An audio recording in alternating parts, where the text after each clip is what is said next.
From playing a much more efficient brand of tennis to having a better head-to-head record, here's why Novak Djokovic outshines Roger Federer. Back in the day, it was Roger versus Nadal for the GOAT debate. And while their rivalry's gonna go down as the greatest in the history of the sport, there's a new challenger for the tennis crown. Well, he's not exactly new, but you get what I mean. Djokovic, the Serbian king, has absolutely dominated the sport over the past few years, and he's not showing any signs of slowing down either. The man's proven he can beat Nadal, even when the Spaniard's at the top of his game. But the debate gets a little complicated when it comes to Federer, because even though they've played each other a bunch of times, people argue that they didn't clash during their primes. After all, Roger's career was coming to an end when Novak was approaching his peak. That said, even though you could debate this for days, there's only one real winner here, and that's Djokovic. Because while Federer is all about flair and creativity, Novak's game is as efficient as it gets. These two are polar opposites on the court. The Swiss maestro was arguably the most entertaining player to watch in a match, because his opponents couldn't even dream of playing some of the shots he had in his locker. From perfectly weighted slices to the best drop shot in the sport, Federer had it all. And it was his insane arsenal of shots that also made him so unpredictable. I mean, he's considered to be tennis royalty for a reason. But if Roger's the Pablo Picasso of the sport, carefully planning every single stroke and producing art on the court, Novak's the bulldozer that rams through the art gallery and demolishes it. Seriously, this guy's an absolute monster on the court and finds the most efficient way to beat his opponents. Sure, his powerful forehand shots may not look as good as Roger's, and he's got a tendency to make some weird faces while hitting the ball. But you cannot deny the effectiveness of his game. If you're coming up against Novak, you better have some good lungs, because this guy's gonna make you run a lot. Don't get me wrong, I'm not saying Roger doesn't do that, since he does make you work for the point, especially with his drop shots. But Novak can do that while keeping his opponents on the baseline. He's insane when it comes to switching the ball's direction, almost Nadal-esque at times. That said, if someone thinks they could beat Novak at his own game and make him run for the ball, well, they're in for disappointment because the Serbian's also one of the quickest to the ball. And yes, he's even quicker than Roger. I know that the Swissman had better court coverage overall, since he positioned himself well for returns. But Novak's just an incredible athlete. Even when he's entering his late 30s, the dude's one of the fittest tennis players on the planet. And it's a testament to his insane training and diet that he's outlasted most of his opponents. I mean, Nadal's only a year older, and we've seen how far he's fallen with his injury problems. Plus, Roger was struggling to keep up at this stage of his career too. But Novak even made Carlos Alcaraz cramp up during their semi-final match at the 2023 French Open. For context, Alcaraz is over 15 years younger than the Serb. He's got legs for days, and even if you hit a drop shot that's hopping back to your side over the net, Novak's gonna get there. It's all or nothing for him. Because when he makes up his mind that he's gonna get to a ball, you better believe he's gonna get there, even if it injures him in the process.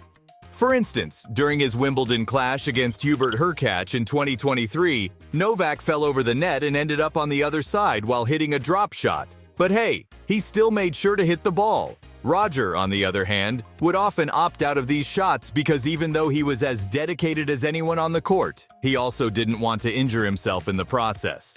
But there's more to it than just the sheer athleticism, since Novak also has a better backhand than Roger. People love undermining Novak's playing ability and only attribute his success to his physical fitness and dedication. But in reality, Novak's got incredible technique as well. He has, hands down, the best backhand in the world, and the power he puts into it is enough to catch anyone off guard. The ball leaves his racket at such pace that you'd miss it if you blinked. Meanwhile, Federer actually had a rather weak backhand. Sure, it wasn't bad enough to lose him any points, and honestly, his form was also perfect. The issue with Roger, though, was that he had a one-handed backhand, and with the way the game's played these days, that's not going to generate enough power to be effective. After all, if an opponent hits the ball at you with some spin, you'd have to take the ball on the rise, which was always difficult for a one-hander like Roger, and that's part of the reason why he struggled against Nadal, too. But Novak's had zero issues dealing with the spin-heavy shots from the Spaniard, which is why he leads in their head-to-head stat too. And that also makes him better than Federer. because the Swiss man's got a worse head-to-head record against Rafa, with 16 wins and 24 losses. The truth is, Novak's better than Federer in a lot of things, even including stuff that Roger was known for back in the day, like his serves.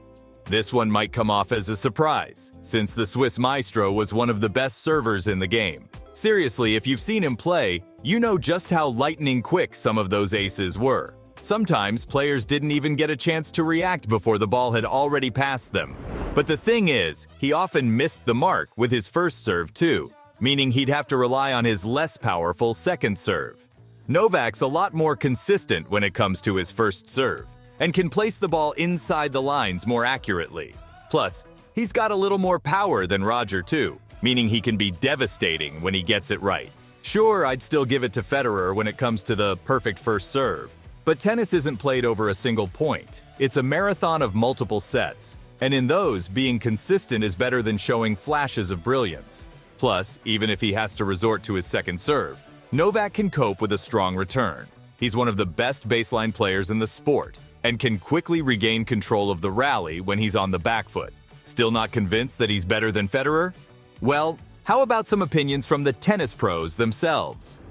Daniil Medvedev, for instance, says that after winning his 23rd Grand Slam in France, Novak's become the greatest tennis player of all time. For him, the biggest reason why the Serbian's so good is even when he's having a bad day and operating at 50%, he can still pull a win out of nothing. He's a total mentality monster, and the fact that he's come back from so many setbacks and controversies to dominate is proof of that. I mean, the dude was banned from Australia because of his anti-vax stance in 2022, but came back a year later to win the Australian Open while carrying an injury. The Aussie star Nick Kyrgios also thinks he's the GOAT, saying it's okay to lose to someone who's that good. Plus, Federer's ex-coach Ivan Lubicic is convinced that Novak will be the undisputed GOAT if he wins a few more Grand Slams, which at current pace, he definitely will. In fact, even Roger himself says that what Novak's achieved is absolutely gigantic, and it could be sufficient to make him the greatest. But obviously, the Swissman's still waiting for Rafa to end his career before making the final judgment. You know what actually makes Novak better than Roger, though? His head-to-head record against the Swissman. Novak reached his peak as Roger's career came to a decline, and when the Serbian was new, the Swissman was at the top of his game. It actually balances out quite well, and the only thing missing is these two going against each other in their primes. Still, they've faced each other 50 times, with Djokovic leading the head-to-head record 27-23. And it gets even more impressive when you look at the finals they've played, because there, Novak has a commanding lead, beating Federer 16 times while losing only 6. In fact, Djokovic is the only player to defeat Roger at all 4 majors. Though to be fair, Roger's done the same to him as well. But when it comes to those clutch moments on the biggest stage, Novak's always gonna have bragging rights over Federer. So there you have it, from having a better head-to-head record to playing a much more efficient brand of tennis. That's why Novak Djokovic outshines Roger Federer.